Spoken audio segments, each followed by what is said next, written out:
저는 서울 강북구에 살고 있는 40대 초반의 여자입니다. 얼마 전까지만 해도 저와 시어머니의 사이는 아주 좋은 편이었어요. 가끔 같이 장을 보러 시장에 나가면 친부녀 사이가 아니냐고 오해를 받을 정도로 어머님이 제게 마치 딸처럼 편하게 대하셨습니다. 저도 어머님을 편하게 생각했고 내 인생에 고부 갈등은 없을 줄로만 알았어요. 그러나 시동생이 뒤이어 결혼을 하고 동서가 새로 들어오자 어머님은 한순간에 저를 대하는 태도가 180도 변해버렸습니다. 언제나 제게 다정했던 시어머니는 어느 순간 돌변해서 표독스러운 눈초리로 저를 바라보았고 아직까지도 그 눈빛이 잊혀지질 않아요. 저희 시어머니는 아버님을 일찍 떠나보내고 여자 혼자의 몸으로 우리 남편과 시동생까지 두 아들을 키워낸 분이었어요. 그만큼 여자로서 강단도 있으셨고 지금과는 다른 예전 시대의 가장으로서 사는 것이 쉽지 않았다는 건 인정합니다. 그나마 하나 다행이라면 아버님이 떠나시고 집을 한 채 남겨주셔서 시댁 식구들이 집이 없어 방황하거나 길바닥에 나앉을 걱정은 하지 않았다는 점이에요. 어머님이 생활비만 벌더라도 그럭저럭 먹고 사는데 문제는 없었으니 그나마 불행 중 다행이었다고 생각합니다. 어머님이 혼자 두 아이들 키우며 힘들게 사시느라 고생을 하도 해서 그런지 제가 시집와서 남편과 맞벌이를 하고 아이까지 키우며 사는 모습을 보면 항상 마음 아파하시고 안쓰러워하셨습니다. 너는 그냥 일 그만두고 집에서 살림만 하지 그러냐? 아니면 애라도 나한테 맡겨. 나가서 돈 버느라 고생이고 집에 와서 애 보느라 또 고생이고 너만 보면 내가 너무 안쓰러워서 마음이 안 좋아. 남편 혼자 버는 돈으로 생활이 불가능한 건 아니지만 제가 집에서 살림만 하기에는 아이 키울 때 들어가는 돈이나 우리 노후가 걱정이 되잖아요. 아이 낳고 1년 육아휴직했을 때를 제외하고는 쉬어본 적이 없습니다. 돈이라는 건 원래 벌어도 모자란 법이더라고요. 어차피 제가 쉬지 못하는 상황인 건 알고 있었지만 어머님이 말씀이라도 저렇게 해주시니 그 마음이 느껴지는 것 같아서 너무 감사했습니다. 너처럼 착한 며느리가 우리 집에 들어온 게 너무 복받은 것 같아. 항상 어머님과 저는 이런 식으로 서로 덕담을 주고받는 사이였고 이런 식의 관계가 영원히 계속 이어질 거라고 생각했습니다. 딱히 제가 실수를 할 일도 없고 어머님이 제게 기분 나쁘게 할 일도 없으니 싸울 일도 없었거든요. 하지만 사람이 변하는 데에는 이유가 없고 예고조차 없더라고요. 저보고 매일 최고의 며느리, 굴러들어온 복덩이라고 말씀하시던 어머님이 한순간에 갑자기 변하게 된 건 시동생이 장가를 가겠다며 우리 집에 동서를 데리고 왔던 바로 그때부터였습니다. 처음 식구들과 인사를 하는 자리였는데도 어머님에게 잘 보이기 위해서 백화점 쇼핑백에 선물을 사서 가져왔더라고요. 간단한 스카프 같은 물건이었는데 그리 대단한 건 아니었지만 어머님 눈에는 예쁨 받으려고 노력하는 모습이 좋게 보였나 봐요. 게다가 동서는 인서울의 좋은 대학을 나와서 현재 방송국에서 일을 하고 있다는 말에 어머님 입이 실시간으로 귀에 걸리는 게 보였습니다. 아마 그때부터였을 거예요. 어머님께서는 동서를 예뻐하시고 대놓고 저를 무시하기 시작하셨죠. 저는 동서처럼 대단한 대학을 나오지도 않았고 남들이 다 알아주는 좋은 직장을 다니는 것도 아니었거든요. 게다가 여자가 봐도 귀여운 외모에 애교 있는 목소리가 시동생은 물론이고 어머님의 마음까지 사르르 녹여버렸습니다. 어머님, 앞으로 잘 부탁드려요. 어차피 오빠랑 결혼하면 어머님이라고 불러야 하는데 지금부터 미리 그렇게 불러도 되죠? 예쁘고 머리 좋고 돈까지 잘 버는 아가씨가 며느리가 되고 싶다며 굴러들어오는데 어떤 시어머니가 싫다고 거절할 수 있을까 싶었어요. 아이고, 내가 이제야 제대로 된 며느리를 드리는 것 같네. 어머님이 무심코 하신 말이지만 옆에서 듣는 제가 너무 놀라서 심장이 떨어지는 줄 알았어요. 보다 못한 남편이 나서서 엄마 말이 좀 심한 것 같다고 한 소리 했는데 어머님은 동서만 바라보면서 저희는 신경 쓰지도 않더라고요. 시동생이 결혼식을 올리기 전부터 어머님과 동서는 둘이서 서로 죽고 못 사는 사이가 되었습니다. 대체 무엇을 위한 목적인지 알 수는 없었지만 동서가 시모에게 예쁨을 받기 위해 각고의 노력을 기울였고 그 와중에는 다양한 선물 공세가 있었어요. 비싼 화장품부터 옷이며 신발이며 동서가 어머님 댁에 찾아올 때마다 선물을 바리바리 싸들고 가져왔습니다. 결혼 전부터 그랬으니 식을 올리고 정식으로 며느리가 된 이후로는 얼마나 심했겠습니까? 시어머니의 두 며느리 차별은 그때부터 본격적으로 시작되었어요. 제가 딱히 잘못한 건 없어도 동서가 워낙 어머님에게 착 달라붙어서 살갑게 굴어대니 점점 제자리가 없어졌죠. 어머님이 생각할 때 저는 능력 없고 못난 며느리였고 동서는 딸이었으면 좋겠다고 말씀하실 정도로 세상에 둘도 없이 예쁜 며느리였습니다. 저한테 먼저 연락하는 일도 사라졌고 무슨 일이건 항상 동서를 불러내서 둘만 붙어 다니며 어울리더라고요. 처음엔 서운한 마음이 컸지만 한편으로는 제 입장에서 시어머니랑 잘 지내고 자주 같이 다니는 것이 무슨 이득이 있나 싶은 마음도 들었습니다. 지금까지는 어머님이 제게 잘해주셨고 저도 그런 어머님이 좋았으니까 같이 장 보러 다니고 백화점도 다니면서 시간을 보냈던 건데 굳이 일부러 그럴 이유는 없잖아요. 동서가 자진해서 어머님을 전담마크 해준다면 제가 신경 쓸 필요 없겠다 싶었죠.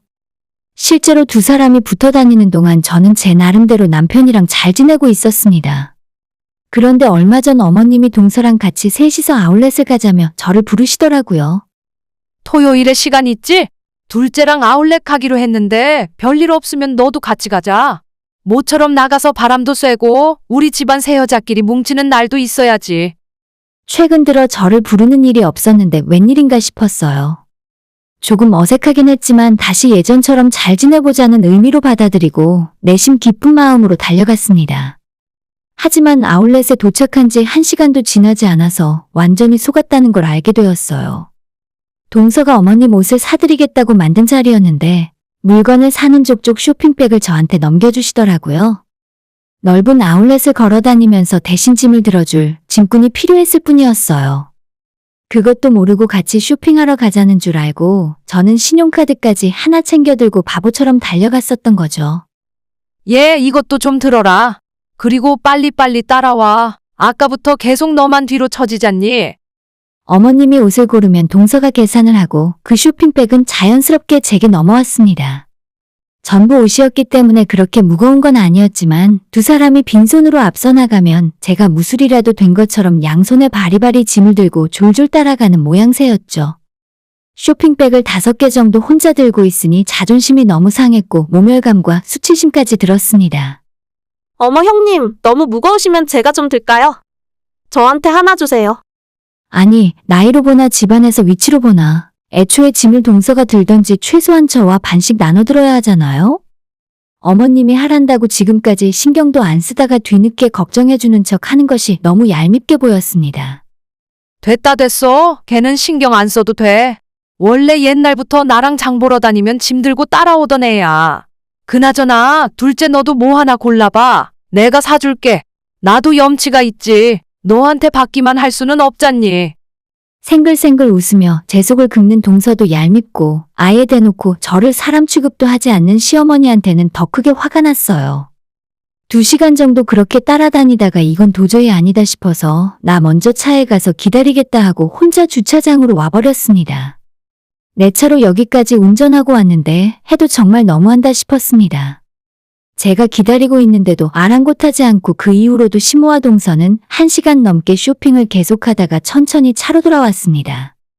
집으로 다시 올라오는 고속도로 안에서 속이 부글부글 끓어올랐지만 차 안에서는 아무 내색하지 않으려고 노력했어요.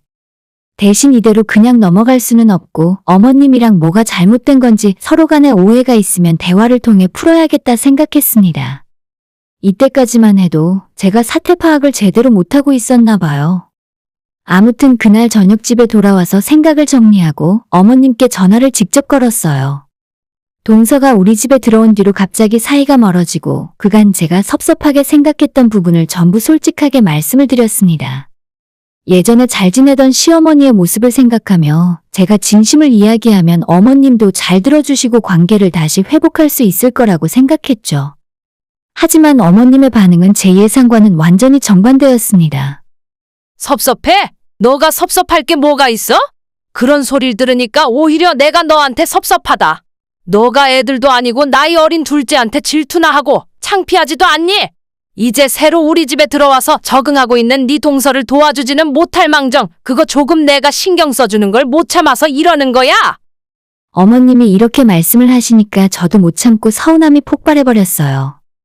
내가 어머님한테 얼마나 잘해드렸는데 이제 와서 나한테 이럴 수가 있냐고 지금 제가 생각해도 너무 추잡스럽게 매달렸어요. 그냥 자기들끼리 어쩌던지 말던지 신경을 안 쓰면 그만인데 그깟 시어머니 관심 좀 더 받는 게 뭐가 그렇게 중요했을까 싶긴 합니다. 저를 미워하시는 이유라도 알려달라고 했더니 어머님이 하신 말이 또 한 번의 충격이었어요. 야, 나는 솔직히 말해서 너가 우리 집안의 복덩이인 줄 알았어. 근데 둘째 오니까 알겠더라. 너는 지금까지 대기업 다니는 우리 아들이 버는 돈으로 호의호식하며 살았잖아. 둘째는 좋은 회사 다니고 오히려 자기 남편보다도 더 능력이 있는데 그런 며느리 하나 더 있었으면 아마도 우리 집안을 일으켰을 거다. 양심이 있으면 너도 둘째한테 질투 같은 거 하면 안 돼. 어머님이 제가 이름도 없는 변변치 못한 회사를 다닌다고 동서와 비교를 하면서 대놓고 무시를 하셨어요. 더 이상 이야기할 필요도 없다 생각했고 밀려드는 배신감에 치를 떨며 전화를 끊었습니다. 그리고 남편에게 어머님과 했던 전화통화 내용을 전부 털어놓고 이야기했어요. 남편은 오히려 저보다도 더 분개하면서 자기 엄마가 그러면 안 된다며 화를 내더라고요. 그냥 그러지 말고 이제는 전부 말씀드리자. 당신이 지금까지 엄마한테 얼마나 잘했는데 그동안 우리가 어떻게 했는데 무시당하고 살아. 저희는 결혼하고 지금까지 시어머니에게 매달 100만 원씩 생활비를 보내드리고 있었습니다. 어머님이 연세가 적지 않고 예전만큼 풀타임으로 일을 못하시니까 생활비를 어느 정도 보조해드리자는 생각이었죠. 매번 입금해드릴 때 남편의 이름으로 보내드렸기 때문에 어머님은 그 돈이 남편 주머니에서 나온 거라고 생각하지만 결혼하고 사는데 네 돈 내 돈이 따로 있나요? 사실 남편은 처음부터 50만 원만 보내자고 했지만 제가 100만 원 보내자고 했어요. 친정부모님은 생활비 지원까지 해드려야 할 필요는 없었기에 내 용돈으로 알아서 챙길 테니까 어머님께 100만 원을 드리자고 했었던 거죠. 시어머니는 전혀 모르고 계시지만 우리 부부가 결혼하고 지금까지 돈 관리를 도맡아 해온 것도 저입니다. 남편은 재테크에 전혀 관심이 없고 회사 다니면서 일만 할 줄 알아요. 그래서 월급을 전부 저한테 맡겨왔고 저는 그렇게 우리 두 사람의 월급을 모두 관리하면서 적금을 넣고 주식도 하고 부동산 공부도 열심히 해서 지금 우리가 사는 집도 제가 사자고 해서 들어오게 된 거죠. 남편은 항상 제가 아니었다면 우리가 아직도 신혼 때처럼 전세 살고 있을 거라고 말을 하는데 남편이 돈을 저보다 잘 벌어오는 건 맞지만 그 벌어온 돈을 아끼고 모아서 재테크로 지금까지 2배 이상 불린 건 제가 한 일이 맞아요. 하지만 어머님이 생각하기에는 자기 아들이 능력 있고 저는 그런 아들에게 빌붙어 사는 기생충쯤으로 보였나 보죠. 저는 성격이 동서와는 조금 달랐기 때문에 이런 거 하나하나 티를 내면서 내가 용돈 드리는 거라 생색내는 스타일이 아니었어요. 그랬기 때문에 항상 어머님께 용돈을 드리거나 선물을 챙겨드릴 때도 남편을 앞세웠지 제가 나서고 설친 적이 없었습니다. 누가 하는지가 뭐가 그렇게 중요한 건가 생각했지만 지금의 어머님의 태도를 보니 티를 좀 낼 걸 그랬나 싶더라고요. 남편이 자기가 나서서 어머님한테 말을 하겠다고 하는데 제가 그냥 하지 말라 했습니다. 이제 와서 어머님 용돈을 사실 내가 드리자고 한 거고 우리 부부 재산 관리하며 늘려온 것도 제 덕이라고 말을 하는 것이 너무 제가 없어 보이게 느껴졌어요. 그저 어머님은 대기업 다니는 둘째 며느리가 좋다고 하시니까 나는 앞으로 어머님 일에 신경 쓰지 말아야겠다 생각하고 있었는데 며칠 전에 시댁 식구들 모임에서 동서가 제 뒷담화를 하는 걸 우연히 듣게 되었어요. 그날이 시어머니 생신이었고 동서가 예약해놓은 한정식집에서 다 같이 모였습니다. 저희 부부가 조금 늦게 도착했는데 식당 앞에서 담배를 피우고 있던 시동생을 만나서 남편도 같이 한 대 피우고 천천히 들어오겠다 하더라고요. 날이 좀 쌀쌀했기 때문에 저 먼저 식당에 들어갔고 직원이 미리 예약한 룸을 알려줘서 찾아갔습니다. 그런데 방문 앞까지 갔더니 안에서 두 사람의 말소리가 들리더군요. 어머님, 생신 선물로 저번에 예뻐서 갖고 싶다 하시던 지갑 준비했어요. 미리 드릴게요. 지금 한번 풀러보세요. 그래? 너가 진짜 센스가 남다르다니까? 가끔 한 번씩 너가 내 첫째 며느리였으면 얼마나 좋았을까 싶다. 걔는 센스도 없고 능력도 없어서 오늘도 보나마나 거지 같은 선물 준비해왔겠지. 그래도 형님이 사람은 착하잖아요. 능력이 전부는 아니에요. 아니야, 걔는 가만 보면 음침한 구석이 있어. 얼마 전에는 자기 주제도 모르고 왜 너만 예뻐하냐고 나보고 너무한다더라. 솔직히 너처럼 어리고 예쁘기라니 대기업 다니면서 돈이라도 잘 버니? 하긴 형님이 질투가 심한 것 같긴 하더라고요. 그래도 어머님이 이해하세요. 사람이 열등감이나 자격지심을 한번 갖기 시작하면 무섭더라고요. 이것들이 가만 보니까 저를 완전 바보 등신을 만들고 있는 겁니다. 웬만하면 대인배처럼 내색 안 하고 조용히 넘어가려고 했는데 저보고 동서에게 질투심 느끼고 열등감에 험담이나 하는 인간 쓰레기로 몰아가더라고요. 그런 말까지 듣고 더 이상 바보처럼 가만히 있을 수는 없었습니다. 문을 열고 들어갔더니 방금 전까지 제 흉을 보고 있던 동서가 또다시 생글생글 사람 좋은 미소를 보이며 제게 인사를 해왔습니다.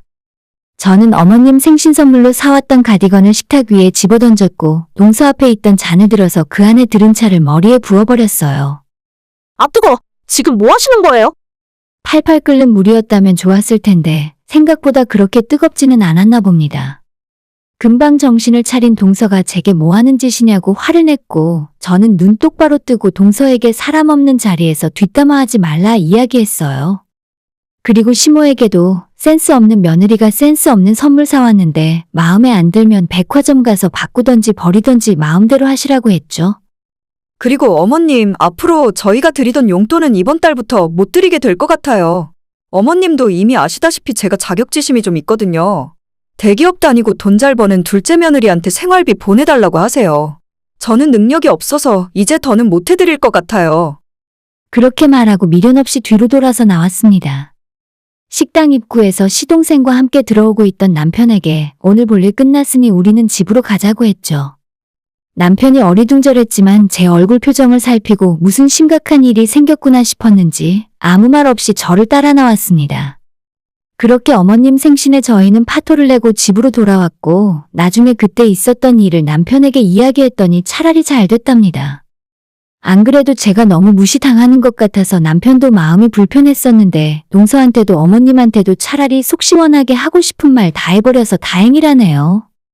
그리고 정말 이번 달부터 어머님께 보내던 용돈을 딱 끊어버렸습니다. 용돈 안 보낸 지 이틀째 되는 날 어머님이 제게 먼저 전화를 하시더라고요. 아들한테 들으니까 용돈 너가 보내주고 있었다면서? 아무리 너가 화가 많이 났어도 주던 건 그대로 줘야 할 거 아니니? 그 전에 제 험담했던 일은 사과 한마디 없이 뻔뻔하게 용돈 왜 안 보내냐고 물으셨어요. 어머님, 저한테 며느리 취급도 안 하셨잖아요. 이제 저한테 대접받을 생각은 마시고 필요한 거 있으시면 동서한테 말씀하세요. 대기업 다니는데 설마 어머님 하나 못 먹여 살리겠어요? 제가 하는 말에 어머님은 꿀먹은 벙어리가 되어 아무런 대답을 하지 못했습니다. 그렇게 사실상 시댁과 저는 연을 끊었고 이제 앞으로 안 보고 살 생각이에요. 남편도 자기 집안일에 신경 쓰지 말라 했습니다. 어머님이 먼저 시작한 일이고 어머님이 자초한 일이니 모든 책임도 어머님이 지시는 게 맞겠죠. 한 달에 100만 원이 생활비가 엄청 많은 돈은 아니었겠지만 그래도 그 돈 받아서 일도 덜 하실 수 있었을 테고 혼자 사는 어머님이 먹고 사시는데 적지 않은 도움이 되었을 거라 생각해요. 이제 다시는 한 푼도 거저드릴 생각 없으니까 동서랑 꽁냥꽁냥 즐겁게 사시길 바랍니다. 오늘의 사연은 여기까지입니다. 구독과 좋아요, 알람 설정 부탁드려요. 다들 행복하시고 좋은 하루 되세요.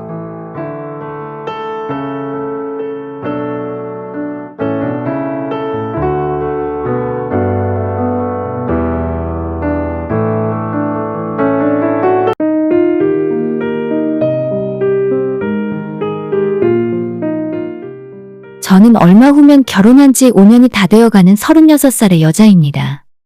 현재 2살 아이를 키우고 있어요. 겨우 5년이면 아이랑 남편이랑 행복하게 살고 있어야 했는데 지금 제 상황은 남편이랑 이혼하고 친정에서 아이와 함께 지내고 있습니다.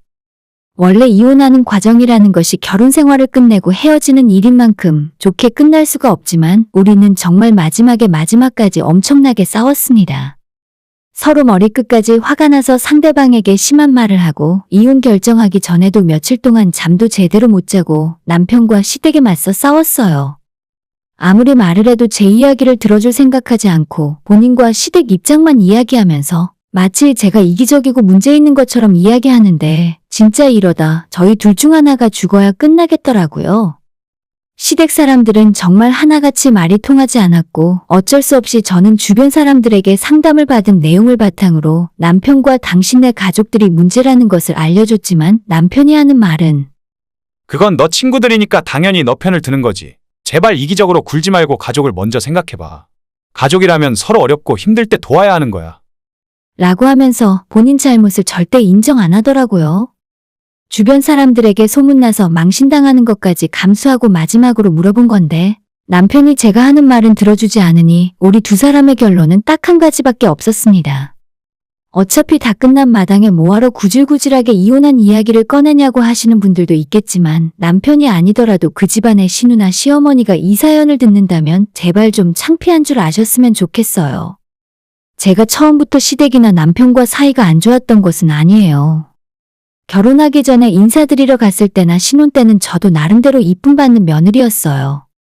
그다지 부침성이 좋은 성격이 아니라서 시부모님에게 애교를 부리지도 못하고 맞벌이하느라 자주 찾아뵙지도 않았지만 그래도 초반 2년 정도는 나름 괜찮았습니다. 그런데 노처녀였던 신우가 시집을 간 이후로는 조금 상황이 달라졌어요. 남편과 신우가 2살 차이인데 예전에는 서로 사이도 안 좋고 마치 소닥보듯 신경도 안 쓰면서 지내더니 신우가 시집가고 난 이후로 갑자기 두 사람 사이가 좋아지더라고요. 뭐 때문인지는 몰라도 신우와 제 남편이 시댁에서 만나서 술도 자주 마시고 그 집 가족이 똘똘 뭉쳐 지냈습니다. 저한테도 같이 가자고 해서 몇 번 남편을 따라갔던 적이 있는데 워낙 제가 술자리도 안 좋아하고 시댁 사람들이 술을 못 마시는 저한테 자꾸 마셔보라 권했기 때문에 그 자리에 있는 것 자체가 괴로웠습니다. 그래서 그 다음부터는 그냥 남편 혼자 가라고 했고 저는 살짝 시어머니 시야에서 멀어졌죠. 신우가 저보다 1살 많은데 어차피 식구가 되었으니 그냥 딱딱하게 지내지 말고 편하게 언니라고 부르라 하더군요. 앞에서 웃어주고 잘해주니까 처음에는 그저 좋은 사람인 줄 알았는데 살면서 겪어보니 그것도 전혀 아니었어요. 전형적으로 남들이 보는 앞에서는 착한 척하고 뒤로 호박씩 가는 타입이더라고요. 신우랑 제가 둘만 있을 때 편하게 하는 이야기들 은근히 제 생각에 공감해주는 척하면서 시어머니나 시댁 집안 사람들을 같이 흉봐놓고 뒤에서는 제가 한 말들을 여기저기 옮기고 다녔어요. 저는 평소에 시댁을 자주 안 가니까 남편과 다른 시댁 사람들은 신우의 이간질에 점점 제 이미지가 안 좋아지기 시작한 거죠. 어느 날은 남편이 제게 시댁 가서 같이 저녁 먹자고 하길래 저는 평소처럼 집에서 아이 보고 있을 테니까 난 신경 쓰지 말고 놀다 오라고 했는데 대뜸 남편이 저보고 한다는 말이 너는 그렇게 우리 가족이랑 어울리는 게 싫어? 솔직히 당신한테 우리 엄마가 나쁘게 한 적도 없잖아. 라면서 화를 버럭 내더라고요. 그때는 남편이 갑자기 왜 저러는지 이해 못했었는데 이제 와서 보면 전부 신우가 뒤에서 저희 두 사람 사이를 이간질시키고 있어서 그랬던 거였어요. 아무튼 평소에는 시어머니랑 자주 연락은 안 해도 카톡으로 종종 안부를 묻고 아이 사진 보내드리며 잘 지내고 있다 생각했었는데 남편이 저렇게 화를 내고 나간 지 며칠 지나지 않아서 시어머님이 갑자기 하루에 한 번씩 안부 전화를 했으면 좋겠다 하시는 겁니다. 너 앞으로 나한테 하루에 한 번 전화해라. 얼굴도 서로 못 보는데 전화해서 목소리라도 들어야지. 요즘 들어 시댁 식구들이 왜 나한테 그렇게 관심을 보이는지 이유를 알 수 없었지만 일단 알겠다고 대답했죠. 하지만 처음에 며칠 동안 전화를 하다가 시어머니와 전화통화를 하면 별로 할 말도 없고 어색하고 불편하기만 해서 점점 전화하기가 싫어졌어요. 이틀에 한 번 하다가 3일에 한 번 그렇게 점차 연락을 안 드리게 됐죠. 제가 평소에도 주변 사람들을 살뜰하게 챙기는 타입은 아닙니다. 그냥 잘 지내시는지 명절에나 안부 전화 한 번씩 돌리는 거지 괜히 아무 일도 없을 때 전화해서 시어머니한테 제가 무슨 말을 해야 하는지도 잘 모르겠어요. 그런데 어머님께서는 며느리가 연락을 안 한다며 그때부터 서운하다 말씀하시더라고요. 심지어는 남편조차 저한테 시부모한테 그거 한번 전화해주는 게 뭐가 어렵냐고 하면서 너는 왜 그렇게 시댁이랑 벽을 치고 거리를 두려고 하냐는데 그럼 반대로 당신은 친정부모님한테 안부 전화 한 통 먼저 드린 적이 있냐고 물었습니다. 너는 백년손님이라는 말도 몰라? 원래 장모님 입장에서는 사위가 불편하게 느껴지는 거야. 나도 전화하라고 하면 얼마든지 할 수 있지. 근데 장모님이 불편해 하신다니까? 뭔 이따위 논리가 다 있는 건지 말이나 못하면 믿지는 않겠다 싶었어요. 따지고 보면 불편한 건 사위가 불편한 만큼 며느리와 시모 사이도 불편한 거지. 일방적으로 저만 자기 집에 잘해달라는 게 말이 안 되는 소리잖아요. 결혼 전에 분명히 제가 주변 사람들 잘 못 챙기는 거 알고 있었고 남편도 자기 집안 사람들은 격식 같은 거 따지는 스타일이 아니라서 제가 평소 하던 대로 해도 괜찮다고 말을 했었어요. 남편과 그때부터 서로 너는 왜 우리 집에 못하니 왜 똑바로 안 하니 하면서 싸우기 시작했고 당연히 남편과의 사이도 조금씩 금이 가기 시작했어요. 저도 남편이나 시댁 식구들과 더 잘 지내봐야겠다는 생각은 완전히 포기하고 그저 아이만 바라보며 살게 되었습니다. 신우가 뒤에서 제 욕을 하고 다니던 시어머니가 저를 탐탁지 않게 여기시든 말든 전혀 신경 안 쓰고 우리 아이한테 잘못된 환경을 물려주기 싫었기 때문에 그저 참으면서 지냈죠. 그러다 작년에 신우가 임신을 했다는 소식을 전해 듣게 되었습니다. 사실 우리 시댁이 그렇게 여유 있는 형편은 아니고 결혼한 신우도 따로 직업이 없이 전업주부예요. 그렇다고 신우의 남편 쪽이 돈을 잘 벌거나 집안에 여유 있는 편도 아니고 그냥 평범하게 월급 받는 회사원이었는데 임신 소식 들었을 때부터 신우가 제게 전화해서 저보고 산후조리원은 어디로 갔었냐고 묻더라고요. 사실 저는 아이 낳고 시어머니한테 고생했다는 소리 한번 제대로 못 듣고 넘어갔습니다.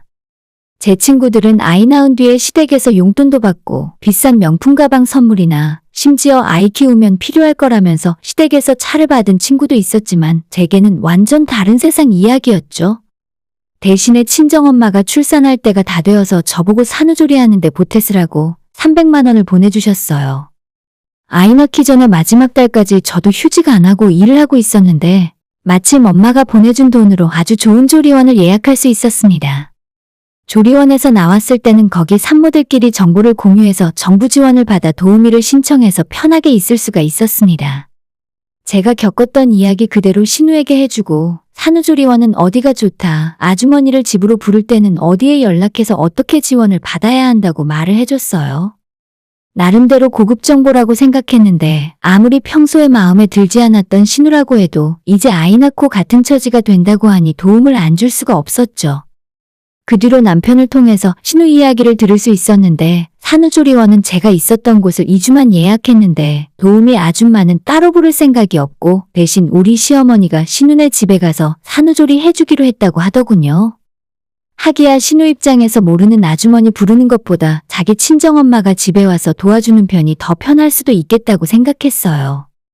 저는 친정부모님이 장사를 하고 계셨기 때문에 엄마를 오랜 기간 우리 집에 오시라고 할 수가 없었거든요.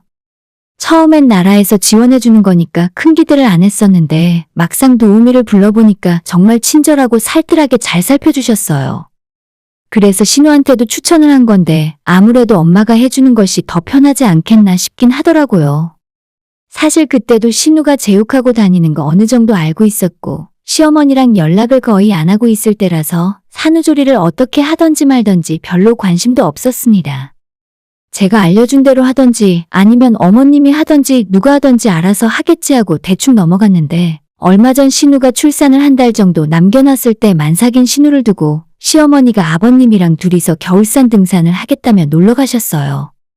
아직 겨울이라 산중턱부터는 눈이 많이 쌓여 있었다고 들었는데 하산길에 눈이 쌓여 있는 곳을 잘못 밟고 어머님이 비탈길에서 굴러떨어지셨답니다. 발목이 완전히 돌아갔고 무릎에 있는 뼈가 부러져서 더 이상 걷지 못하셨죠.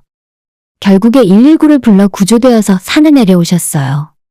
병원에서 치료를 받고 다리엔 통깁스를 한 채 돌아오셨는데 나이가 있어서 그런지 앞으로도 몇 달은 제대로 걷지 못하실 거고 연세가 있기 때문에 나중에 후유증까지 걱정되는 상황이었죠.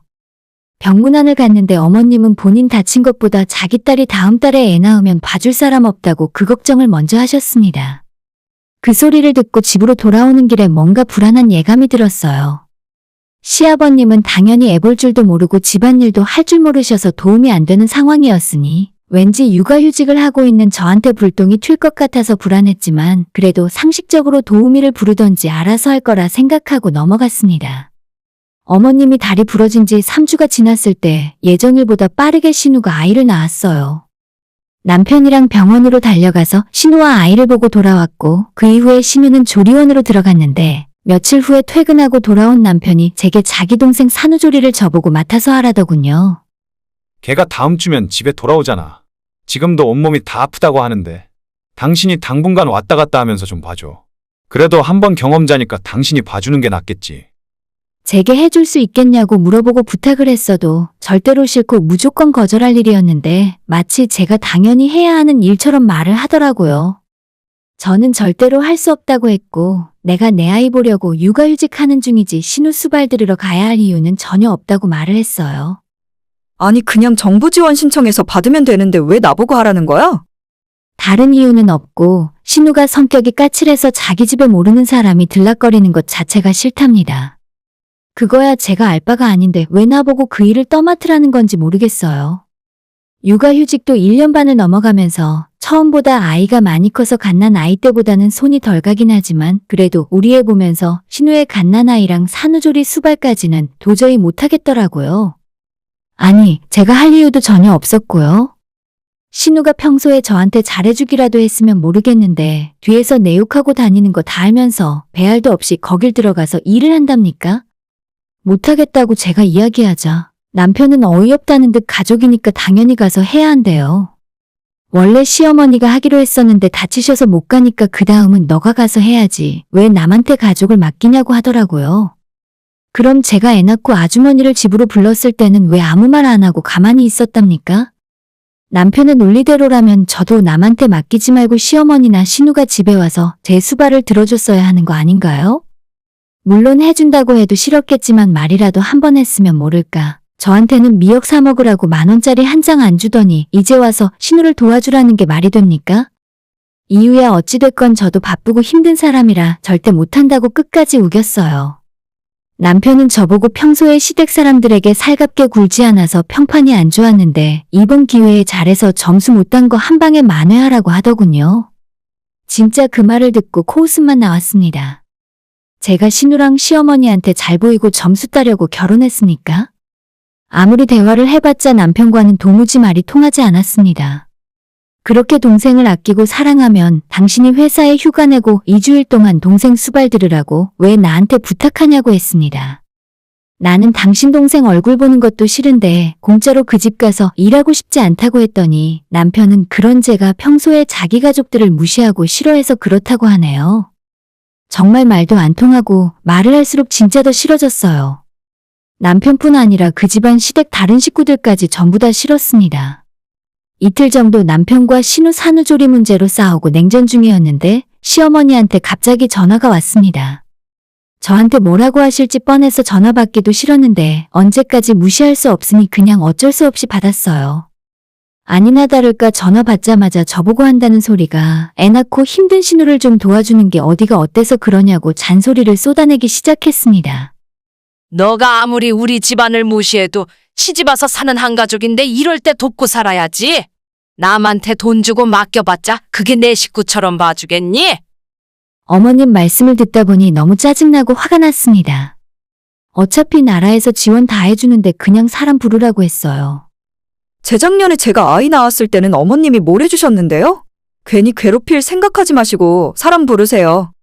더 이상 말도 섞기 싫어서 대답도 듣기 전에 전화를 끊어버렸습니다. 저녁에 퇴근한 남편이 집에 와서는 시어머니한테 버릇없게 굴었다면서 소리를 지르고 또 한바탕 난리를 쳤어요. 결혼하고 지금까지 몇 년 살면서 시댁 사람들이 제 등 뒤에서 무슨 말을 하던 귀 닫고 모르는 척 살았었는데 진짜 더는 못 참겠어서 남편에게 그냥 갈라서고 이혼하자는 말이 제 입에서 튀어나왔습니다. 무슨 일이 있어도 아이 때문에 참고 살았는데 처음으로 제 입에서 이혼 소리가 나오니까 남편도 당황했는지 한참을 아무 말도 못했습니다. 나 진짜로 너랑 너네 가족들에게 질려버렸어. 뒤에서 너네 식구들이 내 욕하고 다니는 거 모를 줄 알아? 그런데도 이 상황에 나보고 우리 애까지 들쳐업고 네 동생 산후조리 도우라고? 너가 사람 맞니? 그날 정말 남편이랑 끝까지 갈 생각으로 싸웠습니다. 이런 상황까지 왔는데도 남편이 하는 말은 시어머니한테 제가 먼저 사과하고 아픈 신우 좀 도와주랍니다. 눈앞에서 아내가 이혼하겠다고 길길이 날뛰고 있는데도 전혀 달라지는 것 없이 똑같은 말만 하는 남편을 보면서 이제는 다 끝났다. 내 결혼 생활은 완전 글러먹었다 싶었어요. 내가 여기서 어설프게 참고 넘어가면 정말 나를 바보천 치등신으로 알겠구나 싶어서 방에 있던 아이 데리고 나 찾지 말라 하고 친정으로 들어와 버렸습니다. 친정부모님은 당연히 난리가 났고 육아휴직하면서 신우 산후조리 해주라는 몰상식한 사람들이 세상 천지에 어디 있냐고 엄마 아빠가 모두 화가 잔뜩 나셨죠.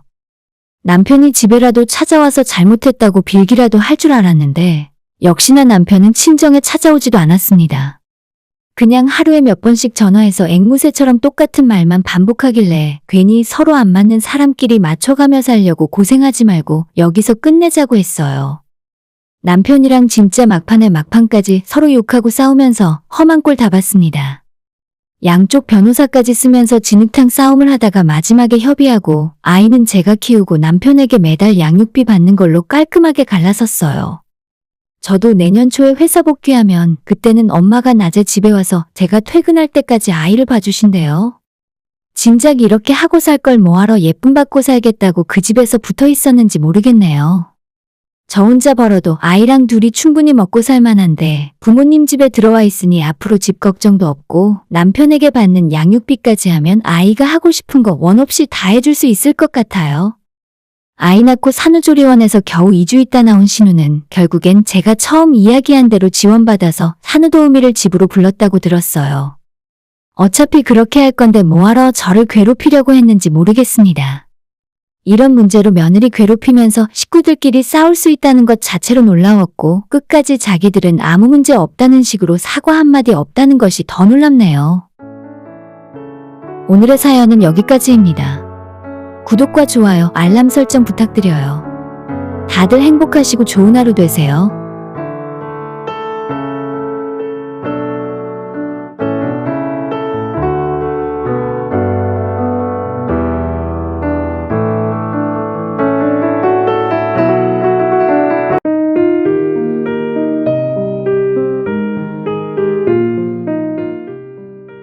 저는 두 아이를 키우며 살고 있는 30대 중반의 워킹맘입니다. 평소에 출퇴근을 하는 동안 라디오처럼 다른 분들의 여러 가지 사연을 많이 듣고 있었어요. 얼마 전까지만 해도 제가 직접 사연을 보내게 될 줄은 꿈에도 몰랐습니다.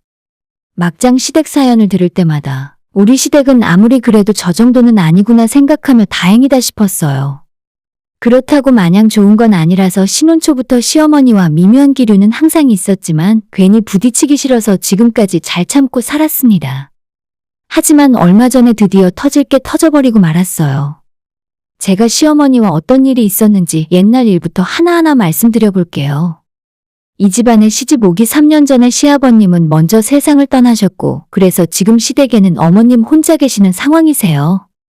저희 시모는 시집살이라고 할 만큼 불러다가 일 시키거나 힘들게 괴롭히는 일은 거의 하지 않았습니다. 대신에 어머님이 말로 스트레스를 주고 사람을 질리게 만드는 스타일이에요. 어머님에게 지금까지 말로 당한 정신적 스트레스가 너무 심해서 한때는 다음날 시댁에 간다고 하면 밤에 잠이 오지 않을 정도였어요. 저는 하늘의 축복인지 결혼한 지 몇 달 만에 바로 첫째 아이를 가질 수 있었고 첫째 낳고 출산휴가를 써서 집에 있는 도중에 바로 둘째까지 임신하게 되어 둘째까지 낳고 육아휴직 연장해서 아직까지 집에서 두 아이를 보며 지내는 중이에요. 제가 공무원으로 일을 하고 있기 때문에 다른 건 몰라도 육아휴직 하나만큼은 철저하게 보장받을 수 있습니다. 친정부모님은 자영업을 하시기 때문에 매일 바쁘셔서 첫째 때도 둘째 때도 친정엄마 도움은 받지 못했어요. 시댁이 가까이 있고 어머님이 비교적 시간이 많으시지만 그렇다고 제 아이 키우는데 시댁 도움을 받고 싶지도 않았어요. 차라리 제가 육아휴직을 풀로 다 쓰면서 혼자 아이 키워야겠다고 마음을 먹고 집에서 두 아이를 동시에 키우면서 살았는데 우리 시어머니가 쓸데없는 말이 정말 많으십니다. 일을 안 나가시는 날에는 낮에 심심하신지 자주 저한테 전화해서 수다를 떨었는데 전화를 한 번 했다 하면 기본은 1시간이고 조금 할 이야기가 많다 싶으면 2시간을 넘는 경우도 있었죠.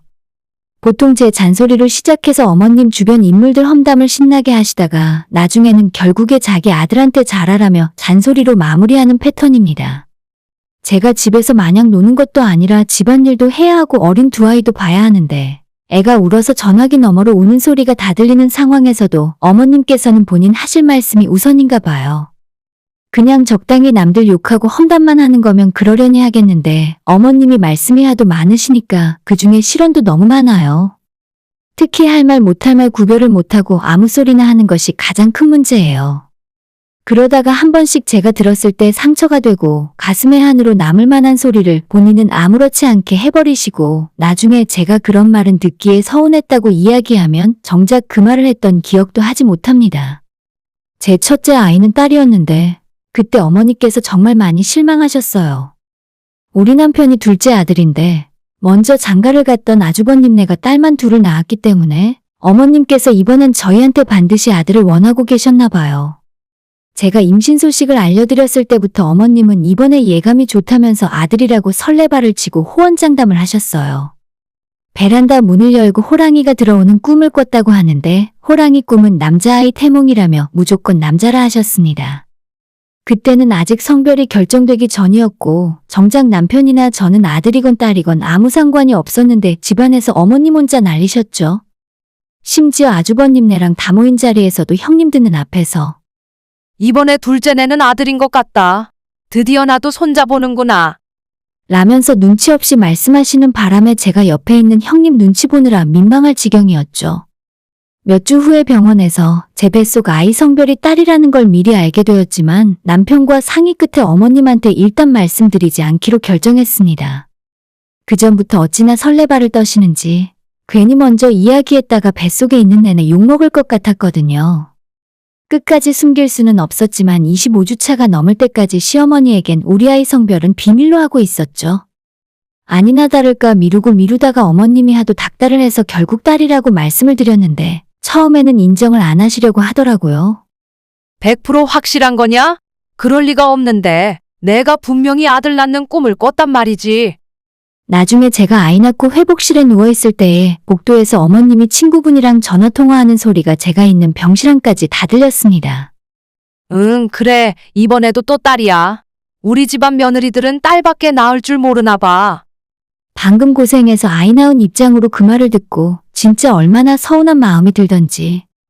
제가 산부인과에서 산후조리원으로 옮기면서도 시어머니는 끝까지 제게 딸 낳았으니까 자기한테 앞으로 애 봐달라는 소리는 하지도 말라고 하셨습니다. 어차피 어머님께 아이 맡길 생각은 애초에 눈꽃만큼도 없었는데 대놓고 저렇게 말씀하시니까 서운하고 뭔가 오기도 생기더라고요. 아예 대놓고 돈을 써서 푹 쉬자는 생각으로 조리원에서 3주 있다가 집으로 돌아왔는데 우리 친정엄마가 일주일 정도 집에 와서 도와주겠다 하시길래 시어머니 말씀하신 것도 생각나서 그냥 오시지 말라고 했습니다. 우리 엄마 왔다 간 거 알면 괜히 나중에 시어머니한테 트집 잡혀서 말 나올 것 같기도 했고 친정엄마 불러다가 고생시키고 싶은 생각도 없었어요. 어차피 3주 동안 몸 잘 풀고 돌아왔기 때문에 혼자 집에서 아이 보면서 몸조리해도 충분할 것 같았습니다. 남편이 초반에 일찍 퇴근하고 집안일을 많이 도와주면서 옆에 봐주는 사람 없어도 생각보다는 할만했어요. 시어머니가 어서 들었는지 도우미 지원받는 방법도 있다고 하던데 우리 집에 낯선 사람이 오는 게 싫어서 그런 것도 신청할 생각을 안 했네요. 조리원에서 퇴원하고 나서도 한번 들여다보지 않던 시어머니가 2주 정도 지나서 처음으로 아이 보고 싶다면서 집으로 오겠다고 하셨습니다. 저희 집으로 오신 시어머니가 현관문을 열고 들어오면서 가장 먼저 하신 말씀이 계속 혼자 있었어? 어떻게 너희 엄마는 딸이 애를 낳았는데 와서 도와줄 생각도 안 하신다니? 라고 하시더군요. 친정엄마가 오신다는 걸 제가 거절했다고 몇 번이나 말씀드렸는데도 제 말은 들은 척도 안 하시고 본인 할 말만 하고 그렇게 믿어버리니까 정말 답답해 죽는 줄 알았어요. 첫째 낳고 집에서 아이 보며 지내다가 1년이 채 되기 전에 둘째를 임신했다는 걸 알게 되었는데 그때도 어머님한테는 바로 말씀드리기가 꺼려지더라고요.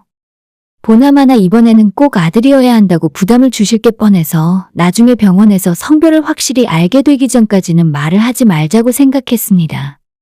저랑 남편은 정말 아들이나 딸이나 아무 상관없었는데 어머님께서 저러시니까 스트레스 받아서 나도 모르게 마음속으로 둘째는 제발 아들이기를 바랬어요. 다행스럽게도 둘째는 아들이었고 병원에서 아들이라고 말을 듣자마자 시모한테 이 사실을 이야기할까 하다가 그냥 숨기기로 했습니다. 형님네 눈치도 있고 어머님이 아들이라는 걸 알게 되면 또 얼마나 호들갑을 떨지 무서워서 둘째는 제 배가 불러올 때까지 어머님한테는 비밀로 했었어요. 그리고 제가 출산했을 때 어머님이 병원에서 드디어 아들이라고 얼마나 기뻐하시던지 드디어 우리 집 며느리도 아들 낳을 줄 알게 되었다면서 아주버님이 옆에서 듣고 있는데 그런 말씀을 하니까 정작 기뻐해야 할 저희 부부가 뻘쭘하고 민망한 상황이었죠. 제가 결혼하기 전에는 약간 날씬한 체형이었는데 아이 둘을 연달아 낳고 그 사이에 제대로 된 관리를 하지 못해서 둘째 낳고 나서도 몸이 많이 불어 있었어요. 반면에 형님은 딸만 둘을 낳고는 시어머니에게 더 이상 아이 안 낳겠다고 선언했습니다. 어머님께서 그래도 너희들이 장남인데 아들은 하나 낳아야 하지 않겠냐고 아무리 이야기하셔도 이미 형님이나 아주버님까지 어머님한테 빈정이 상할 대로 상해버려서 들은 척도 하지 않았습니다. 아무튼 그렇게 형님은 일찌감치 아이 둘 낳고 난 뒤로 지금까지 다이어트와 운동을 열심히 해서 다시 예전의 몸매를 회복했어요. 아무래도 직장 생활을 하니까 관리가 되는 것 같더라고요. 하지만 저는 둘째를 낳은 지 얼마 안 지나서 아직도 몸이 좀 불어있는 상황이에요. 둘째만 어느 정도 크고 나면 저도 운동을 시작하고 싶지만 지금은 너무 힘들더라고요. 그런데 그전까지 그렇게 저한테 손자 타령을 하시며 성화를 하시던 분이 아들 낳아준 저를 더 예뻐해 주시지는 못할 망정 대놓고 날씬한 형님과 뚱뚱한 저를 비교하셨어요. 첫째 며느리는 옷태가 좋아서 뭘 입혀도 다 예쁘기 때문에 어딜 가도 같이 다니고 싶은데 저한테는 애 둘 낳고 살이 너무 쪄서 같이 다니면 누가 내 딸이라고 할까봐 겁난다는 말씀을 하셨습니다. 어머님도 키가 작고 살이 좀 있는 편이라 진짜 저희 둘이 다니면 모녀처럼 보이긴 할 것 같았어요. 하지만 가족들 다 모인 자리에서 형님이랑 비교해서 이런 말을 하니 저는 너무 수치스럽고 부끄러워서 얼굴이 새빨개졌고 옆에서 듣다 못한 남편이 엄마는 왜 밥 먹는 사람 앞에서 그런 쓸데없는 이야기를 해? 라고 하면서 어머님한테 성질내고 밖으로 나가버렸어요. 집안 분위기가 이쯤 되면 본인이 말실수를 했구나 생각할 법도 한데 어머님은 전혀 그런 생각이 없으셨고 내가 무슨 없는 말 했니? 지 마누라 흉봤다고 삐지는 거 봐라. 그러길래 내가 미리미리 살 좀 빼라고 했잖니. 라고 하면서 끝까지 저보고 잘못이래요. 집에 돌아와서도 어머님 때문에 기분 나빠서 남편이랑 싸우게 된 적도 많이 있었습니다. 원래대로면 남편이랑은 싸울 필요도 없었는데 어머님 때문에 괜히 우리까지 문제가 생겼어요. 남편도 형과 형수가 보는 앞에서 망신당한 게 속이 상했는지 저랑 싸우던 와중에 그러니까 당신도 평소에 살을 빼는 노력을 좀 하던가. 라고 말하는데 안 그래도 요즘 살찐 뒤로 거울 보기도 싫고 자신감이 많이 떨어져 있었는데 남편이 저런 말까지 하니까 충격받고 서운해서 엄청 울었습니다. 제가 펑펑 우는 모습 보고 남편이 놀래서 바로 제게 사과하고 다신 안 그러겠다 싹싹 빌어서 남편이랑은 감정적으로 쌓인 거 없이 그날 바로 다 풀었어요. 하지만 남편도 더 이상 자기 엄마 때문에 가족들 형제들끼리 분란 생기는 거 싫다면서 앞으로 어머님께 오는 연락은 전부 받지 말고 자기가 중간에서 알아서 하겠다며 지금까지 서운한 건 다 잊으라고 이야기했습니다. 제가 결혼 전에는 항상 46kg에서 48kg 정도를 유지하고 살았는데 아이를 연년생으로 낳고 나니 몸무게가 20kg는 넘게 찌더라고요. 시모나 남편이 뭐라 하지 않아도 제 스스로 너무 스트레스 많이 받고 있었고 오죽했으면 남편과 당분간 별거하고 아이들이랑 친정 들어가서 살고 싶은 마음이었는데 당장 두 어린 애들이 마음에 걸리고 시어머니 때문에 남편과 따로 살고 싶진 않았어요. 그 뒤로는 정말로 남편이 중간에서 잘 막아줘서 그런지 시어머니에게 연락 오는 일도 없었고 저도 아이들이랑 정신없이 지내고 틈틈이 운동을 하면서 살도 조금 빠진 상황이라 예전보다는 조금은 나아진 것 같습니다. 하지만 당연히 그 일에 대해서 시어머니께 사과 한 번 받은 적 없어요. 어머님은 절대 본인 잘못을 인정 안 하시고 항상 남탓만 하시는 분이니까요. 그나마 위에서 이야기한 내용은 어머니가 말로 괴롭히고 정신적으로 힘들게 하시는 일인데 정말 결정적인 사건은 따로 있었습니다. 몇 년 전 저희 결혼할 때 신혼집 구하면서 현금이 많이 부족했어요. 전세를 얻을까 하다가 우리 두 사람 가진 돈을 다 합치고 조금 무리하면 집을 살 수도 있을 것 같아서 아파트를 보러 다니던 중에 저희 마음에 쏙 드는 집이 있었는데 대출까지 풀로 받고 남편의 퇴직금까지 미리 땡겨받아도 3천만 원 정도가 부족한 상황이었습니다. 친정부모님은 1년 전에 넓은 평수로 이사를 하신 지 얼마 안 된 상황이라 여유현금이 없었고 결국 남편이 시어머니한테 이야기를 해본다 하더라고요. 며칠 후에 시어머니께서 흔쾌히 빌려주시기로 했다면서 얼마 후에 진짜 3천만 원을 받아왔습니다. 그냥 준 돈은 아니고 우리가 결혼해서 차차 갚아야 하는 돈이긴 했지만 그래도 어머님 도움으로 원하는 집을 구입할 수 있었어요. 그때까진 제가 시어머니를 본격적으로 겪기 전이라 큰돈 빌려주셔서 정말 감사했고 앞으로 결혼하고 난 뒤에도 정말 잘해야겠다 생각했어요. 하지만 저희가 신혼집 구하고 결혼하고 난 뒤에는 어머님이 얼굴 볼 때마다 그 3천만 원 빌려준 걸로 생색이란 생색은 있는 대로 내시더라고요.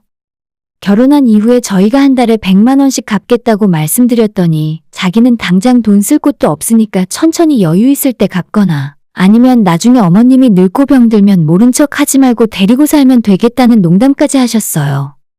내가 너네 집에 지분 있는 건 알고 있지? 나중에 요양원 보낼 생각 말고 너네 집에서 같이 살면 되겠다.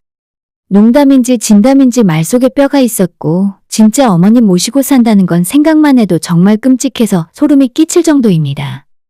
저희는 결혼하고 반년 정도 지난 뒤로부터 통장에 돈이 쌓이기 시작했기 때문에 어머님의 돈을 갚기 시작했어요. 처음엔 매달 100만 원씩 드리겠다고 말씀을 드렸더니 매달 조금씩 푼돈으로 받고 싶지 않다고 하시길래 몇 달에 한 번씩 500만 원 정도 모아서 갚았고 지금까지 2천만 원의 돈을 갚았어요. 처음부터 가족 간의 금전거래라 이자 이야기는 딱히 명확하게 한 적은 없었는데 저희는 돈을 다 갚고 나면 어머님께 가방이나 하다못해 지갑이라도 하나 사드릴 생각이었죠. 물론 그것 외에 지금까지도 용돈을 자주 드리고 기념일에 선물도 섭섭해하시지 않게 챙겨드렸습니다. 제 기준으로 나름대로 시댁 관리 잘하고 있다고 생각했는데 별다른 기미도 없이 며칠 전에 어머님께서 갑자기 제게 전화를 하시더니 너희들은 빌려간 돈 언제 다 갚을 생각이니? 얼마 되지도 않는 그 돈 받으려다가 내가 먼저 늙어 죽겠다. 갑자기 돈을 갚으라 하는 거예요.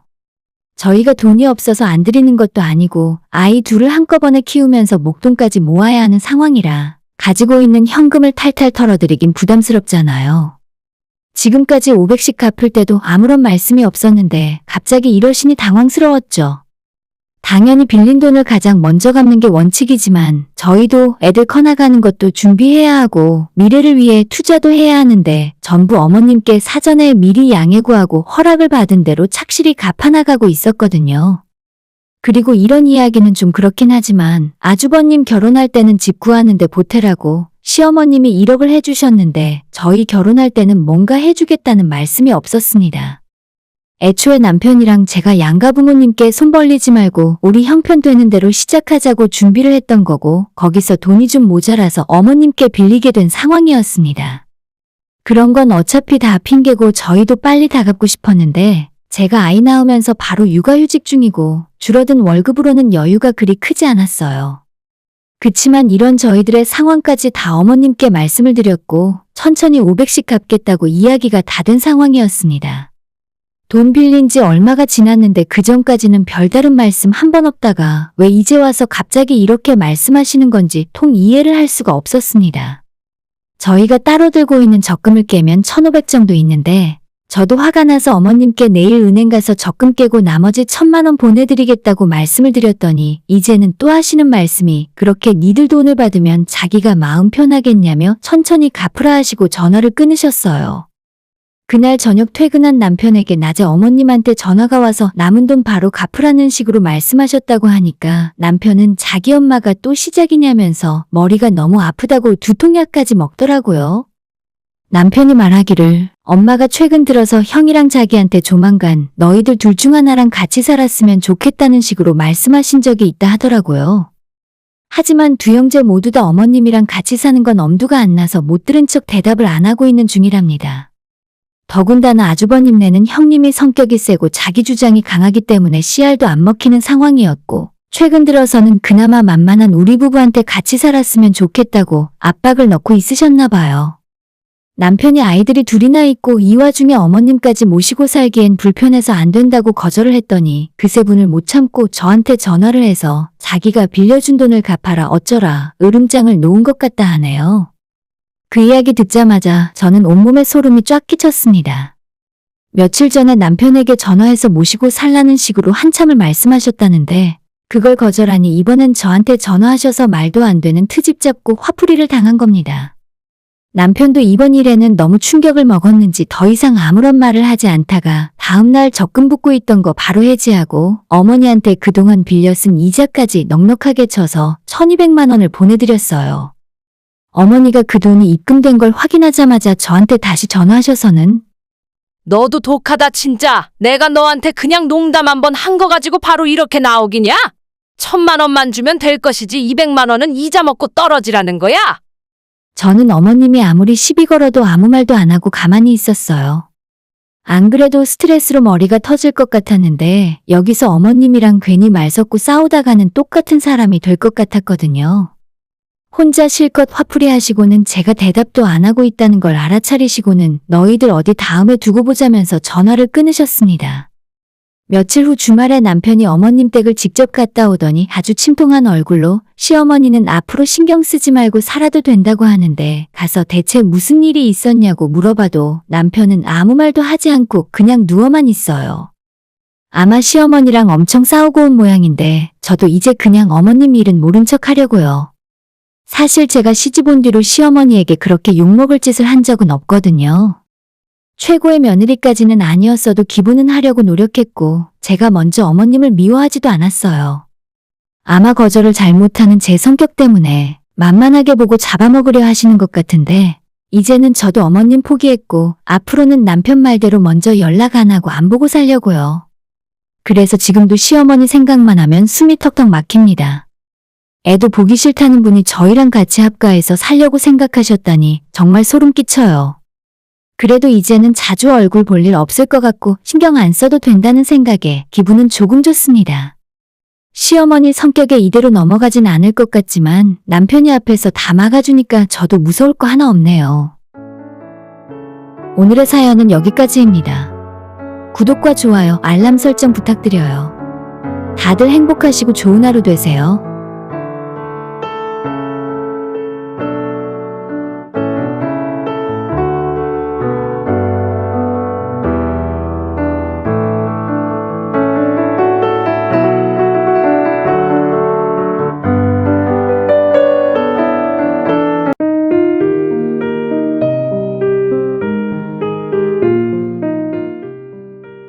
저는 28살이고 작년 가을에 결혼해서 지금 결혼한 지 6개월 정도 되었습니다.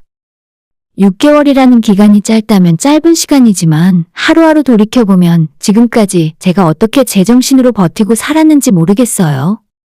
정말 길고 긴 싸움이었고 드디어 얼마 전에 남편과 이혼을 할 수 있게 되면서 모든 악몽에서 벗어날 수 있었습니다. 과거는 다 잊고 이제부터 제 앞길만 생각하며 다시 시작하고 싶어요. 제가 어떻게 결혼을 하게 되었는지, 그리고 왜 6개월 만에 이혼을 선택하게 됐는지 지금부터 하나하나 다 이야기해드리도록 하겠습니다. 일단 저희 부부는 한 친구의 소개로 만나서 연애를 시작하게 되었어요. 키도 크고 성격도 좋은데 능력까지 있다고 해서 만나게 된 이 사람은 첫인상부터 완전 제 스타일이었고 대화를 나눠보니 성격도 다정한 것 같아서 제 마음에 쏙 들었습니다. 본격적으로 사귀기 전에 3번을 만나서 데이트를 했는데 저를 대하는 매너도 괜찮았고 대화를 나누면 나눌수록 잘 통하는 면이 많았어요. 딱 한 가지 마음에 걸리는 건 이 남자가 사는 곳이 제가 살고 있던 지역과는 조금 떨어진 곳이었기 때문에 한 번 얼굴 보기 위해서는 차로 1시간 넘게 걸려서 와야 했어요. 그래도 다행인 건 우리 둘 다 차가 있었기 때문에 서로 각자 사는 지역을 왔다 갔다 하면서 보면 되겠다는 생각으로 장거리 연애를 시작했고 주말이 되면 먼 거리를 이동해 만나서 데이트를 하고 지냈죠. 저는 지역 내의 평범한 회사에서 사무직으로 일을 하고 있었고 남편은 자기 아버지가 차린 회사에서 일을 배우면서 물려받기 위한 준비를 하는 중이었습니다. 연애를 2년 정도 하다가 결혼을 하기로 마음을 먹었을 때 남편이 모든 걸 포기하고 제가 사는 곳으로 올 수는 없었으니 어쩔 수 없이 제 쪽에서 회사를 그만두고 남편 사는 동네로 넘어갔습니다. 작년에 결혼 준비할 당시로 여자 나이 27이면 요즘 기준으로 결혼을 하기엔 조금 빠르다는 의견이 많아서 저도 연애를 최소 1년 정도는 더 하다가 결혼을 하고 싶었는데 남편과 시댁 쪽에서 지금처럼 장거리 연애 오래 해봐야 서로 좋을 것도 없다고 하더라고요. 차라리 빨리 결혼하고 같이 살면서 자리 잡는 것이 낫겠다고 하는 바람에 저까지 분위기에 휩쓸려 확신이 별로 없는 상태로 결혼을 하게 된 것 같습니다. 결혼을 하고 제가 남편 지역으로 가게 되면서 비교적 여유가 있는 시댁이 신혼집을 전부 해주었고 저는 그에 맞춰서 혼수를 해서 들어가게 되었어요. 그런데 문제는 남편이 사는 지역이 그리 발전된 동네가 아니었다는 거죠. 장기적으로 봤을 때는 우리가 아이 낳아서 키우고 학교까지 보내기에 괜찮은 깔끔한 아파트가 그다지 많지 않은 지역이었습니다. 시댁이 돈은 좀 있으니 지역에서 가장 괜찮은 아파트를 구해주셨는데 좁은 동네라서 어쩔 수 없이 시댁과 엎어지면 코 닿을 것 같은 거리에서 신혼생활을 시작할 수밖에 없었습니다. 어차피 돈을 시댁에서 부담을 하기 때문에 제 의견이 들어가기도 힘들었지만 아무리 다른 곳을 찾아봐도 제 마음에 쏙 드는 다른 곳을 찾기 힘들더라고요. 남편과 시부모님도 최소한의 양심은 있었는지 같은 아파트 단지는 아니었지만 어차피 집에서 큰 길 하나 건너면 바로 시댁이라서 별로 큰 의미가 있는 건 아니었어요. 처음에 집 구할 때도 제가 같이 부동산을 따라가서 여기저기 보긴 했지만 그 지역에 정말 살기 좋은 아파트 있는 동네가 거기 말고는 전혀 없더라고요. 나머지는 지은 지 20년도 훨씬 넘은 주공 아파트 같은 곳이었는데 기왕 시댁에서 집을 사준다고 하는 상황에서 일부러 안 좋은 아파트를 골라갈 이유는 없잖아요. 가까운 곳에 살면 시부모님이랑 어쩔 수 없이 많이 마주쳐야 하는 상황이었는데 연애하고 결혼 준비할 때까지는 시부모님 두 분 모두 제게 굉장히 잘해주셨어요. 결혼하고 나면 우린 신경 안 써도 돼. 어차피 우리도 바빠서 살림 간섭하고 잔소리할 시간도 없을 거야. 어머님이 먼저 제게 걱정하지 말라며 결혼하고 나면 최대한 간섭 안 할 테니 자기들은 신경 쓰지 말라고 말씀을 하셨습니다. 그래서 집이 좀 가까웠어도 별 문제가 없을 거라 생각하고 그냥 진행했어요. 하지만 제가 상상했던 것과 결혼하고 난 이후의 현실은 조금 많이 다른 것 같았습니다. 근처에 살더라도 어쩌다 한번 시댁에 찾아뵙고 가끔 쉬는 날 시부모님 모시고 식사나 같이 하는 정도일 거라 생각했는데 어머님께서 저를 너무 자주 부르셨습니다. 결혼하기 전에는 바빠서 얼굴 보기 힘들 거라고 하시더니 전혀 아니었어요. 제가 결혼하면서 그때까지 하던 직장을 그만두고 남편 옆으로 이사를 왔기 때문에 당분간 실업급여를 받으면서 몇 달 집에서 푹 쉴 생각이었어요. 남편이 아침에 출근하고 나면 예쁘게 꾸며놓은 신혼집에서 여유있게 혼자 커피도 마시고 편하게 늦잠도 잘 수 있을 거라 생각했는데 남편이 출근할 때 시아버지도 같이 출근을 하시니까 어머님이 혼자 집에서 심심하셨나 봐요. 뭐하니? 남자들 나가고 나니까 집이 너무 조용하다. 할 일 없으면 넘어와. 같이 커피나 한잔하고 점심 먹자. 하루가 멀다 하고 저를 집으로 부르셨고 나중엔 아예 우리 집으로 찾아오시기까지 하셨어요. 무슨 특별한 일이 있어서 부르는 것도 아니고 매번 점심 같이 먹자, 마트 가는데 같이 가자 등등. 어느 때는 일주일 내내 시어머니를 매일 만난 적도 있을 정도였습니다. 그렇다고 저한테 이래라 저래라 뭘 시키는 건 아니었기 때문에 그리 힘든 일은 아니었지만 제 입장에서 시어머니를 매일 본다는 게 그리 행복한 일은 아니잖아요. 어머님께서 아무리 자기를 편하게 생각하라지만 단둘이 같이 있으면 어색하기도 하고 별로 할 말도 없어서 불편하기도 했으니까요. 제가 이 동네로 시집 오면서 따로 만날 수 있는 친구가 없으니까 어머님께서 챙겨주시기로 작정을 한 것처럼 저를 붙들고 놓아주시질 않았습니다. 하지만 아무리 어머님께서 좋은 마음으로 저를 불러주시더라도 제 입장을 생각해 주셔야죠. 신경 써주셔서 감사한 일이긴 한데 저도 제 집안일 할 시간도 필요하고 때로는 혼자 있고 싶을 때도 있었지만 도무지 제 개인적인 시간을 보장해주지 않았습니다. 매일 커피 마시자 밥 먹자고 불러대고 마트에 장 보러 가자고 부르고 한번 같이 마트라도 가면 음식 재료 잔뜩 사오셔서 자기랑 같이 시댁 가서 다듬어서 가져가라 하셨어요. 보통 오전에 저를 부르시고 어머님 만나서 시간 보내고 집에 오면 아무리 빨라도 4시였어요. 어느 날에는 시댁에서 남편 퇴근 기다렸다가 다 같이 저녁까지 먹고 집에 돌아왔습니다. 그러다 보니 제 입장에서는 합가해서 같이 사는 거나 별반 다를 바 없는 느낌이었죠. 서로 사이 안 좋고 싸우는 집안도 문제지만 저희 시댁처럼 자기들끼리 너무 친하고 가깝게 지내려고 하는 시댁도 불편하긴 마찬가지였습니다. 반면에 저희 친정은 차로 1시간 반 정도, 주말에는 차가 막혀서 2시간 이상 걸리는 거리라서 한번 친정 부모님 얼굴 보러 가려고 하면 마음먹고 하루를 비워야 했기 때문에 자주 볼 수는 없었어요. 시댁이 저를 미워하지 않고 잘해주시는 건 알지만 시댁 사람들과 깊게 어울릴수록 오히려 저는 우리 부모님과 고향에 있는 제 친구들이 더 그리워지더라고요. 가끔 제가 주말에 친정엄마 보고 싶어서 미리 엄마 아빠랑 약속을 잡아놓으면 남편은 항상 주말에 시부모님과의 약속을 잡는 바람에 가지 말라 하는 겁니다. 그럴 거면 각자 따로 자기 집에 가서 주말 보내자고 이야기한 적도 있는데 그러면 남편과 시부모님이 티나게 서운해했습니다. 한 번은 시댁에서 주말에 오라고 하는 말을 무시하고 친정에 갔던 적이 있는데 그 이후로 거의 일주일 정도를 시어머니에게 시달렸어요. 그래, 너는 친엄마가 더 좋지? 내가 아무리 잘해줘도 시모는 어쩔 수 없는 시모라니까? 저한테 농담처럼 웃으며 이야기하셨지만 그 말 속에 뼈가 있다는 것이 느껴졌어요.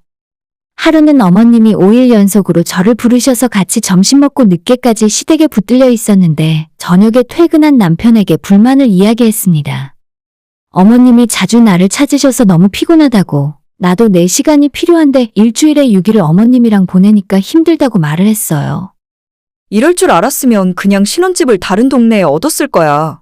나 안 찾는다고 하셨으면서 너무 많이 부르시잖아. 제가 남편에게 투정을 부린 건 맞지만 바로 다음날 남편이 시어머니한테 앞으로 며느리 괴롭히지 말라고 따끔하게 경고를 했다 하더라고요. 내가 우리 엄마한테 너 좀 그만 부르라고 했어. 만나기 싫다는 사람 억지로 불러다가 괴롭히지 좀 말라고. 같은 말을 해도 포장을 좀 해줘야 하는데 남편이 너무 대놓고 말을 해버렸습니다. 그나마 그전까지는 시도 때도 없이 귀찮게 굴긴 했어도 시어머니가 나쁜 마음으로 그런 건 아니었어요. 하지만 남편이 어머님에게 며느리가 귀찮아한다는 말을 한 이후로는 시부모님이 두 분 모두 저를 조금씩 멀리하고 적대적으로 대하는 것이 대놓고 느껴졌습니다. 처음에는 제가 시댁에 할 말 못하고 잡혀 사는 것이 당연하다는 생각이었어요. 시댁에서 신혼집도 해줬고 아무리 제가 혼수를 해왔다고 해도 아파트 값이 더 비싸잖아요. 그래서 시어머니가 부르면 가고 신우가 아무 때나 집에 쳐들어와도 이 집은 시댁에서 해준 집이니까 이 정도는 내가 참고 살아야 한다고 생각했었죠. 하지만 이제 생각해보니 제가 직장 포기하고 아는 사람 하나 없는 남편 사는 동네에서 살아야 하는데 집이라도 해줬으니 시집가서 살았다 싶더라고요. 사실 남편이 자기 사는 동네로 이사오라고 해놓고 신혼집을 단칸방 원룸에서 시작하자 했으면 애초에 제가 남편이랑 결혼할 생각도 못했겠죠. 아무튼 지금 생각은 그렇지만 그땐 시댁이 저를 위해 큰돈 써서 좋은 집 구해줬다는 생각이었고 내가 이 정도 좋은 환경에서 누리고 산다는 것이 전부 시댁 덕이니까 항상 시댁에 고마워하고 잘하려고 눈치 보며 살아야 한다고 스스로 생각했습니다. 덕분에 신혼 초부터 어머님이 오라가라 해도 싫다는 말 한마디 못하고 끌려다녔었죠. 아무튼 그것도 어디까지나 어머님이 저를 좋게 봤을 때의 이야기지. 서로 사이가 틀어진 이후로는 제가 이 집에서 사는 것 자체가 숨막히고 하루하루 숨통을 조여오는 감옥에 갇혀 사는 기분이었어요. 결혼 생활을 하다 보면 남편과 작게 말다툼을 할 수도 있고 의견 충돌을 할 수도 있는 건데 남편은 제 앞에서 이야기하고 그날 풀어버리는 것이 아니라 항상 마음에 담아두었다가 다음 날이 되면 시어머니에게 달려가서 일러 바쳤어요. 점점 어머님이 생각하시는 제 평판은 바닥을 기었고 없는 이야기도 계속하다 보면 진실이 되는 것처럼 정말 짧은 시간 안에 그 집안에서 제가 완전 나쁜 며느리가 되어 있었습니다. 남편은 어느 때부터인가 저랑 부부싸움만 하면 제가 혼수로 해온 물건들을 보면서 트집을 잡고 한마디씩 하곤 했었습니다.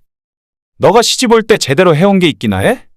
나는 살면서 이런 싸구려 침대에서 자본 적은 처음이야. 예전에 우리 혼수 맞출 때 어쩐지 시어머니가 본인이 봐주신다며 따라 나섰어요.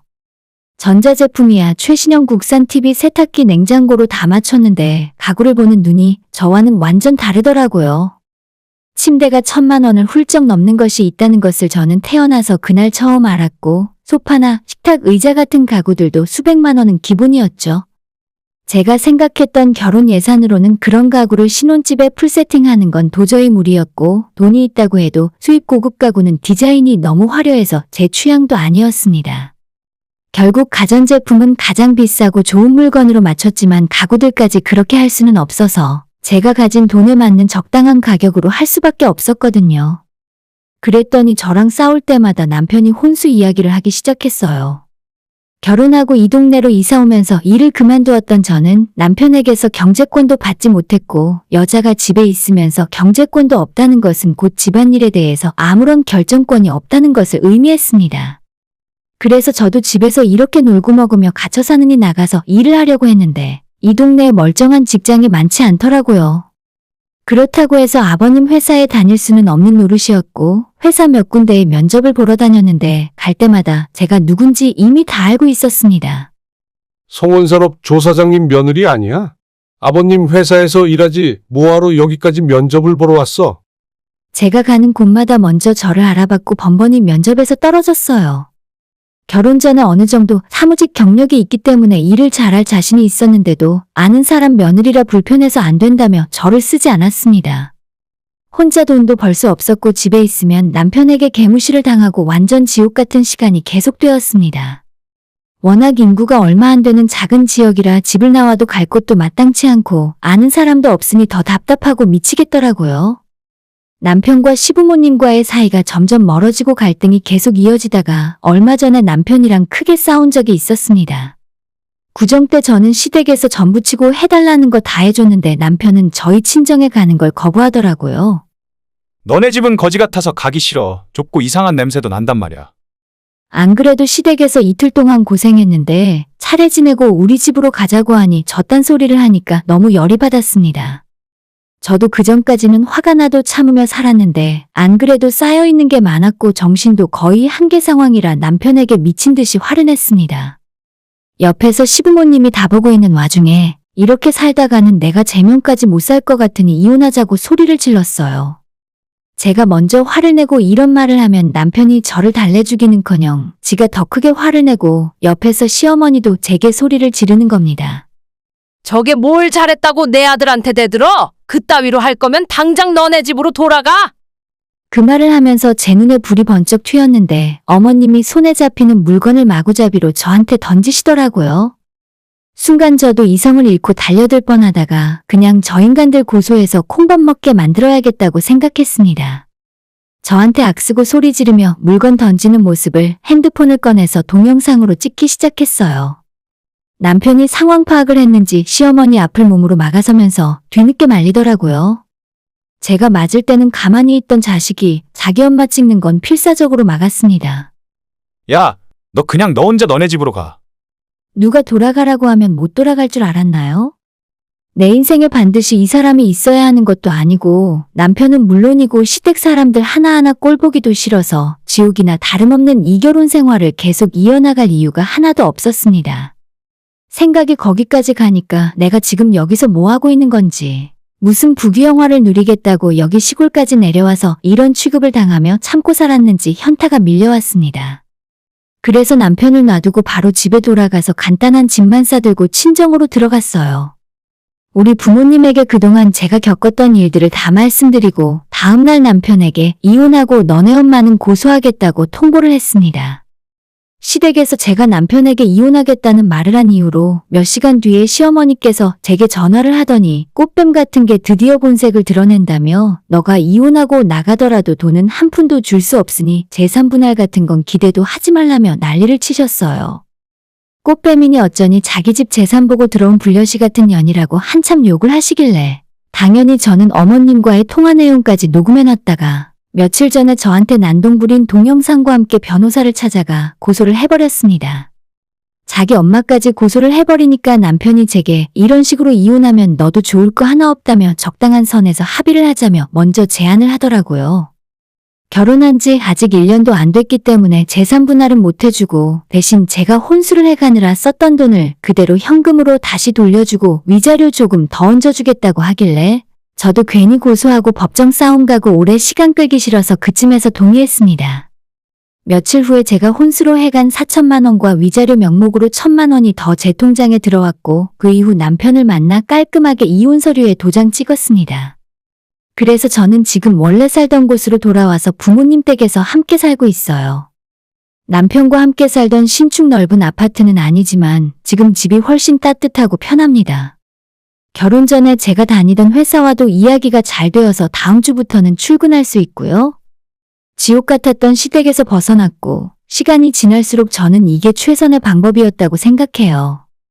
그때는 정말 하루가 지옥 같았고 여기서 벗어날 방법이 없다고 생각했지만 지금은 너무 홀가분하고 다시 이제부터 열심히 살아갈 생각이에요. 회사 물려받는 남자랑 결혼해서 사모님 소리 들으며 살 줄 알았는데 역시 인생이 마음대로 되는 게 하나도 없는 것 같아요. 막상 결혼하고 보니 그렇게 부자도 아니었고 평생 촌동네에 갇혀 사느니 차라리 이혼한 것이 100번 잘한 일 같습니다. 오늘의 사연은 여기까지입니다. 구독과 좋아요, 알람 설정 부탁드려요. 다들 행복하시고 좋은 하루 되세요.